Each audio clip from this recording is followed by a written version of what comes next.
Welcome once again to our joint podcast featuring GeauxPreps.com and CrescentCitySports.com. I'm Ken Trahan of CrescentCitySports.com, joined by my friend Hunter Bauer of GeauxPreps.com. Week 9 of the regular season has arrived, and of course, power rankings mean something now. People that say they weren't paying attention, I guarantee you they're paying attention now, and we know the playoff system, so it's clear as day. Therefore, let's dive right into the best games coming up for Week 9. First of all, we start with a Thursday night game, Hunter, and this is Southern Lab, a 6-1 team, Kentwood, a 7-1 team. These are two programs with state championship pedigrees. Of course, the Kangaroos have won 9 state titles. Southern Lab has been a power for many years now as well. And I see this as a matchup that features two teams that could very well end up in the Superdome. Oh, absolutely. This is this is a matchup between two legendary teams, a real-out slobber knocker between both teams, a battle for the District 9-1A title. Both teams are in the top 10 of their respective power ratings, so a lot of storylines going into this game. The series is actually split at 3-3 since 2014. Kentwood won last year, 33-26 in a thriller. Like I said, the Kangaroos are ranked number 1 in the non-select Division 4. The Kittens are at number 6. They're trying to hold on to that first round bye. Top 8 get into the select Division 4 second round automatically. It's going to be an interesting game. Southern Lab defense has allowed 8 total points in their last 3 outings. Both teams are fast, they're physical, they're strong. Both are known for their offensive prowess as well as their defensive prowess. It's going to be interesting to see how it plays out. I've talked to a lot of people this week just to get their take on this. They're like, we don't know. It could go back and forth. Either one of these teams is capable of winning this game. Although I think Kentwood has played a little bit tougher schedule this year, but it doesn't matter. Southern Lab, Kentwood. You can throw out all the records and all the statistics when you get in this game. It's just going to be a great battle between two teams, like you said, who could very well end up in the Superdome in December. Yeah, Kentwood trying to get the top seed, and as you mentioned, Southern Lab trying to get a bye. Very important game. Northwest Louisiana, big district game, Parkway, yeah, and Airline. Of course, this game at Parkway, and you're talking about a pair of teams that are 7-1, and one team that's been awesome offensively, the other that's been good defensively. Your thoughts? Yeah, an interesting matchup, and this could have some implications if Captain Shreve were to lose a district game. They can end up tying for a share of the district championship, whoever may win this bout. Parkway has a lot of riding on this game. They're right at number 16. They're on the bubble of hosting a home game in the first round of the playoffs, so they have a lot. If they can win this game, this would help boost their power rating and possibly get them that home game. But Airline sitting at number 4, they want that first round bye in the playoff as well. So a lot of playoff implications in this game. Ben Taylor, one of the top quarterbacks in the state for Airline. He's got over 2,500 passing yards, being looked at by several in-state colleges. But Airline has multiple weapons all over the field. But can they get past that Parkway defense, the really stout defense? Another one of Parkway's biggest assets lies in their special teams. Kicker Aaron Burrell, an LSU commit, several 50-plus yard field goal kicks. He's decided a couple games in the past, especially this year, so it's going to be interesting to see. Airline's averaging 48 points per game, while Parkway's limiting opponents to just around 13 points for each contest, and they've had 3 shutouts on the year. So going to be a tough test for Airlines. Definitely not a bye week by any means. Parkway's got a lot riding on this game. Baton Rouge area, Ascension Catholic and White Castle. Ascension Catholic's been a threat for many years now and a solid program. Not so much for White Castle. When you talk about the Bulldogs in recent years, that's not been the case, and they've scored 50 points or more 3 times, and they're only lost to Catholic Point Capee. I guess the proof here is for White Castle to show that they can be that program. Your thoughts? Absolutely. And, White Castle's also been stout on defense. They've posted 3 shutouts. They've limited opponents to 8 points or less in 5 of their 6 games played this season. So White Castle's really been playing well on defense, but can they stop Chad Elsey, one of the top rushers in the state for Ascension Catholic? It presents a great threat. for the White Castle defense. Talked to the White Castle coach yesterday. He expects his team to come out ready for the challenge against a championship caliber program, which I think Ascension Catholic is definitely in that mix, that Division IV select. They could definitely end up in the Superdome if they play their cards right, especially with the way their offense is playing. But battle for the District 8 1A title, a lot right on this game as well. White Castle's at number 8 in the power ratings. Ascension Catholic's number 10. So Ascension Catholic's trying to get that first round bye in their division. White Castle's trying to stay in that top 10 as well. Here in the New Orleans area, District 9 5A, Brother Martin at 6-2, John Curtis Christian at 5-2. Of course, Karr leading the league undefeated right now, but these are two good football teams. Brother Martin played from the state championship game last year against John Curtis, who beat them 23-0 in the title game. Rematch game here, and John Curtis has certainly raised its level in recent weeks. Brother Martin with a really good win, held off Rommel in the last seconds last week, so this is another big matchup. Yeah, in many different ways, Ken. I also believe this is if Coach JT gets a win here this week, he'll tie for the all-time high school football coaches record with 619 career victories. So a lot riding on this game for him. But it's a rejuvenated John Curtis squad. The Patriots allowed 69 points in those two losses a couple weeks ago. They've allowed 26 points since. So they've really rejuvenated. They're really getting into that district schedule. But Brother Martin's no joke. Their only losses are St. Thomas More and the Karr on the year. So like you said, a lot of storylines. Rematch of last year's state championship game. Coach JT trying to tie the all-time wins record for the nation, and then just trying to keep up in the Catholic League. Number 2, Brother Martin is number 2 in the power ratings right now, and John Curtis is number 11. So John Curtis still trying to get maybe a first-round bye. They're trying to shoot for that. So, yeah, it's going to be a big matchup. Can't wait to see what the outcome is for this one. Yeah, really good one, and of course it would be 621 for Curtis. If he wins it, we'll see if that happens. Brother Martin will be very tough to beat. Karen Crow, Acadiana. This is a great rivalry.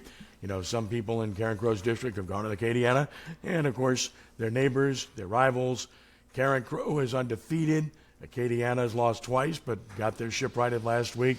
This is a big rivalry game, isn't it? One of the biggest showdowns in the state this week, I believe, between two of the state's top scoring offenses. You know, Karen Crow kind of struggled the last couple of years after winning the state championship up in Natchitoches in 2020, but it seems like they're back on track. They have a lot of great talent. Sophomore sensation Chance Babineau, he's one of the top quarterbacks in the state as well in passing yards. They just have the offense has been on fire. They have a lot of great weapons on offense. But Acadiana's had Karen Crow's number lately. They've won 5 of the last 6, but Karen Crow won their playoff meeting last year 27-17. It's going to be interesting to see. I was looking at their schedules just a few minutes ago. I mean, Acadiana's only losses were to Lafayette Christian and John Curtis, which is they're no slouches by any means. So I think it's going to be an evenly contested matchup. I think it's going to be close, especially, you know, Karen Crow went down to the wire with Sam Houston last week, which surprised a lot of people. I think that kind of woke up Karen Crow a little bit, but expect a great matchup between these two teams.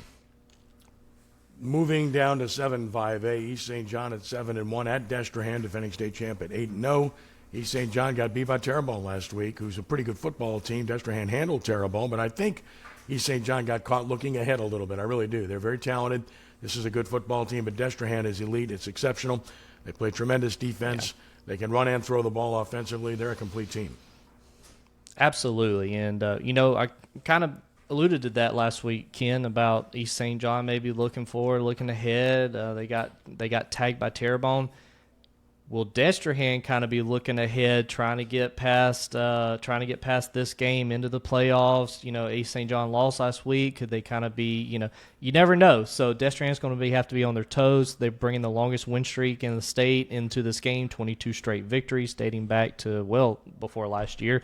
So, you know, District 7 5A championships on the line. Destrehan ranks second in the state in defense with 5 points given up per game. So their defense is pretty stout, but you never know. This is an interesting matchup. It's a district matchup. East St. John's number 13. Destrehan's number 8 in the power rating, so they're still trying to get up there a little bit, maybe get a first-round bye. But this is definitely two teams that could see each other again in the playoffs. You never know. But looking at it, I mean, Destrehan's just so strong. They've allowed 7 points in the last 4 games, so they're definitely on a roll, but they can't take it easy against a really good East St. John's squad this week. District 9 3A matchup. Pair of 7-1 teams, Patrick Taylor and John F. Kennedy. Patrick Taylor's a great story. Ranked as the number 1 public school academically in Louisiana. Phenomenal school. And athletics have been kind of an afterthought, not so much. Kenny Bourgeois has done a great job of building a football program from scratch. The people he started the program with are now seniors, the first senior class. They've lost to Livingston Collegiate. They're 7-1. They might be overmatched here by a really athletic John F. Kennedy team. Linares Elpage has done a great job. And John F. Kennedy's a serious threat in the upcoming playoffs. They've got Division I players, and certainly they're the favorite here. Absolutely, and I texted with Coach Bourgeois yesterday, just kind of getting his thoughts on the game, and he said this is a big game for his crew. They really haven't been here before, so the key will be having to keep the ball out of JFK's hands. They got a really good offense, as you alluded to. Patrick Taylor's going for a share of this district title, so they have a lot riding on this. But kind of what you said, Ken, JFK, they've only allowed 34 points this season, averaging 4 points per game, so they're leading the state in points not allowed. 4 shutouts on the year. Patrick Taylor's only lost to Livingston Collegiate, and they've posted a couple of shutouts as well. But they've only faced one team with a winning record. So maybe a bit of an uphill battle, but you never know. This is why they play these games between these two teams. So in Patrick Taylor, they're sitting at number 10. So a win against John F. Kennedy this week could push them up into the top 8 as well. And John F. Kennedy's trying to hold on to those top 3 seeds. District 4-5A, Walker at St Amant, pair of 7-1 teams. Of course, Walker right now unbeaten in league play. The only loss was a season opener to Ponchatoula. St Amant has been good all season long. This is a very important game. Yeah, absolutely. 2 top 10 teams in the power ratings. My question is, how will St Amant respond to being punched in the mouth last week? Lost to a really good Dutchtown team. They'll have to respond quickly with Walker. The Wildcats have won 7 in a row, like you said, after losing their first game to Ponchatoula. Their resume is pretty strong as well. Wins against Kentwood and Dutchtown. But St Amant has defeated John F. Kennedy, so they've defeated some pretty good teams this week. Talking to the Walker coach, he just mentioned that the defense has been playing well. They'll have to step it up against a really good St. Amant squad. They're really fast, and he also mentioned that special teams are going to be a weapon for them as well. But he said, exciting venue to play in at St. Amant. It's a really good atmosphere, and they're ready for the challenge. Meanwhile, you've got an interesting game, non-district game, one classification against another. The 5A Sam Houston at 6-2. E.D. White Catholic, of course, undefeated and rolling. Sam Houston, as you mentioned, played Karen Crow to the wire last week. The Broncos can score, but so can the Cardinals. And they're hard to stop, and they're hard to get the ball from, and Kyle Lassaine's just done a magnificent job. This is an intriguing matchup because you're talking about a lower classification team that's a power against a pretty good higher classification team. Yeah, I think this is one of the most intriguing matchups of the week. Again, like you said, E.D. White, they're rolling, really good powerhouse right now. Sam Houston struggled last couple years, especially after Hurricane Laura came through, devastated the Lake Charles area, and they've kind of struggled to regain that program back. But I think they've really done it. Coach Chad Davis, I talked to him yesterday, he was talking about how going on this trip is sort of like going on a playoff-like road trip, expecting his kids to respond and continue to play well. And he did say whoever wins this game is going to have to control the game up front, which is true. E.D. White is averaging nearly 45 points per game while allowing less than 10 this season. So, but this could be a big power points matchup, Kim, for Sam Houston. A win could propel them into the top 10. They're right at number 12 right now. So a really good matchup for them. If E.D. White wins, apparently, E.D. White wins, then it just adds to their resume. They're at number 4, and it definitely will help them gain a top 3 seed with a win. So Chad Davis was talking about he has several weapons on his team as well. Quarterback Gavin Stout, 1,100 passing yards this year, is doing really well. So it's going to be an offensive shootout, I think. Wassman Union Parish. Here's an intriguing matchup. Of course, the Wildcats are 7-1. most notably, they've pitched 5 shutouts this year. So that's obviously a very good team. But Union Parish is the established team here in terms of what they've accomplished over the past few years.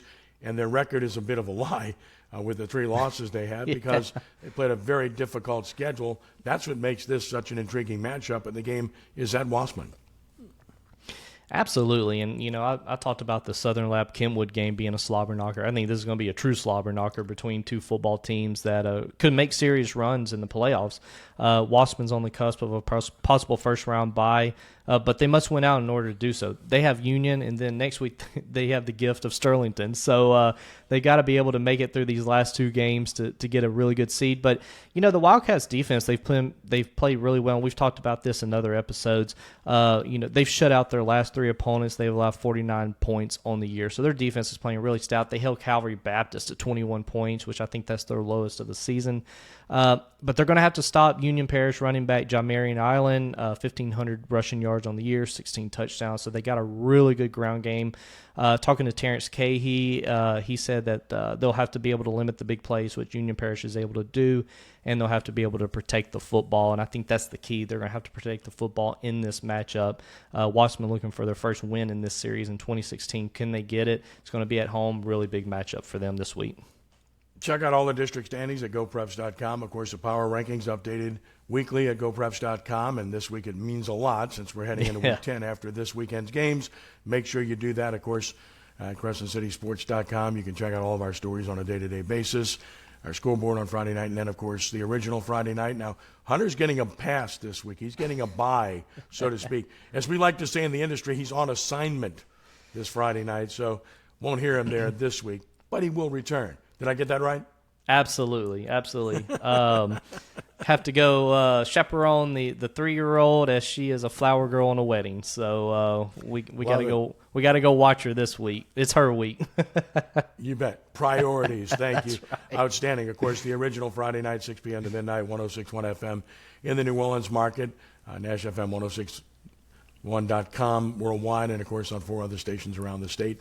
Look forward to that. Look forward to a great weekend of high school football again. Hunter, is always a pleasure, and we'll talk next week. All right, Ken. Thank you very much.